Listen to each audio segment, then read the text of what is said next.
Bonjour à toutes et à tous et bienvenue dans cet épisode hebdomadaire concernant la Ligue 1 Uber Eats.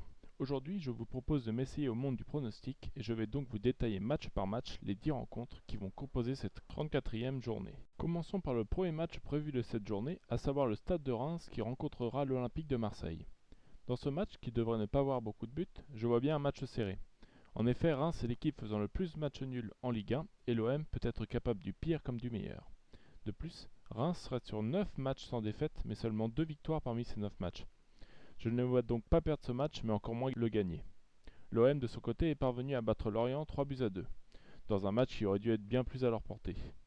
Le match nul est donc pour moi la meilleure solution, car Reims devrait tenter de garder sa cage inviolée, je dirais un match nul, un but partout. Le deuxième match opposera Saint-Étienne à Brest.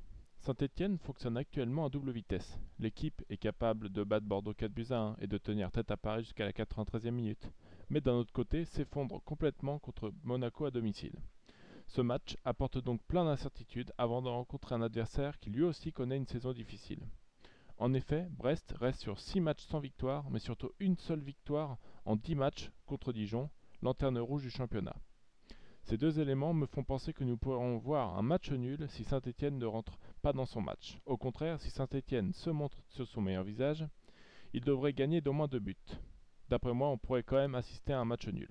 Le troisième match de cette journée opposera Metz au PSG. Même si Metz avait commencé sa première partie de saison en pouvant prétendre à aller chercher une place dans le top 6, ils ont énormément de mal en ce moment.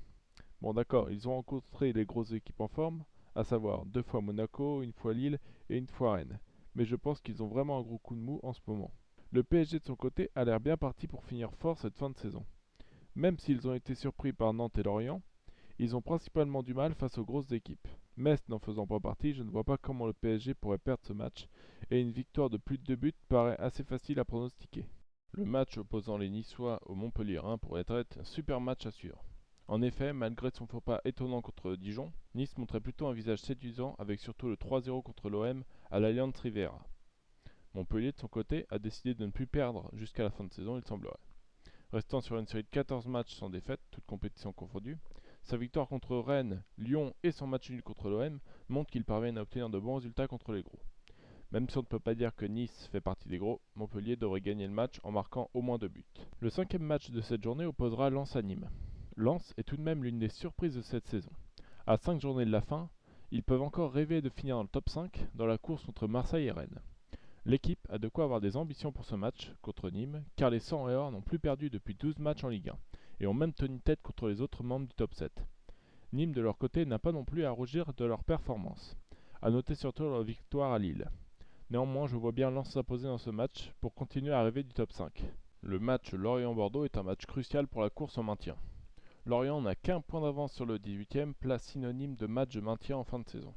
Bordeaux est quant à lui 16e avec 4 points d'avance sur leur adversaire de la journée. Lorient de son côté reste sur 2 défaites en ayant encaissé au moins 3 buts. Bordeaux est en pleine crise ayant marqué seulement 4 points sur 36 possibles, dont 3 pris contre la lanterne rouge. Il faut ajouter à cela la blessure de Koscielny lors du dernier match, ce qui pourrait faire descendre Bordeaux en enfer. Je vois donc la victoire des Merlus dans un match néanmoins serré. Le match Strasbourg-Nantes est lui aussi un match crucial pour la course au maintien. Strasbourg, en perte de vitesse, devra gagner pour se donner de la marge et finir dans le ventre mou du classement. Les Alsaciens devront se focaliser sur leur match nul contre Lille, qu'ils avaient enchaîné par une victoire contre Monaco, afin d'appréhender ce match de la meilleure des manières. Nantes joue très gros sur ce match pour espérer se maintenir dans l'élite du football français. Avec des résultats assez médiocres ces derniers temps, leur victoire contre le PSG montre qu'ils ont les capacités pour battre de nombreuses équipes sur cette fin de saison, leur calendrier étant assez abordable. Je pense que ce match devrait néanmoins se solder par un match nul. Le huitième match verra s'affronter Rennes et Dijon, un match qui, sur le papier, ne devrait pas avoir beaucoup de suspense. En effet, même si Dijon reste sur une victoire surprise contre Nice la semaine dernière sur le score de 2-0, leur dernière place est presque assurée. Les Rennais, eux, ont tout à gagner, pouvant encore aller chercher la 5e place, synonyme potentiellement d'Europe. Leur série actuelle de 5 matchs sans défaite devrait leur permettre d'espérer une victoire de plus d'un but d'après moi, et Dijon ne devrait pas marquer de but. L'avant-dernier match ne devrait pas avoir trop de suspense non plus. En effet, le match Angers-Monaco verra l'opposition du 12e au 3e. Angers est en pleine disette offensive en ayant marqué seulement 2 buts sur les 6 derniers matchs et reste sur 2 matchs perdus sur le score de 3-0. Monaco de son côté reste sur une seule défaite en 18 matchs en Ligue 1. Autostat assez étonnante pour Monaco, c'est le fait qu'ils sont sur 7 matchs d'affilée sans prendre le moindre but encaissé, toutes compétitions confondues. D'après moi, c'est donc logique que Monaco devrait s'imposer de plus de 2 buts sans encaisser le moindre but. Le 10e et dernier match sera le plus gros match de cette 34e journée, car elle verra Lyon recevoir Lille. Ce match peut avoir énormément d'enjeux. Lyon doit gagner pour rester au contact de ses poursuivants.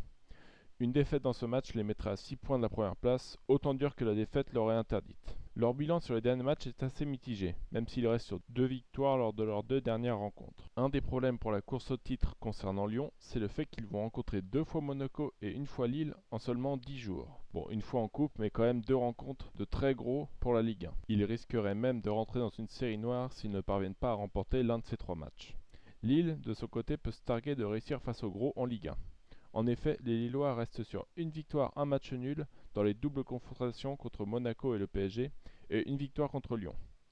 Une victoire ce week-end leur ouvrirait les portes du titre, leur prochaine rencontre étant normalement plus facile à appréhender. Je vois donc Lille s'imposer dans ce match qui devrait néanmoins être serré. Voici donc un petit récapitulatif des 10 pronostics pour cette journée de Ligue 1.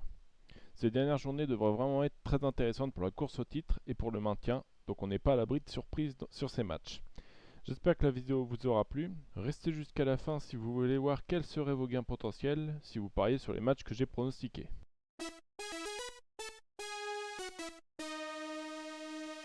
Voici donc le petit bonus que je vous ai promis. J'ai fait un tableau Excel dans lequel j'ai noté les codes des matchs que j'ai pu trouver sur un site de paris en ligne. À cela, j'ai rajouté une mise potentielle afin de pouvoir calculer quels seraient les gains en cas de pari combiné ou si la mise est appliquée sur tous les matchs séparés. Évidemment, la mise combinée fait un gain potentiel énorme, mais elle n'est quasiment pas faisable. La Ligue 1 étant pour moi très incertaine car on n'est jamais à l'abri d'une surprise.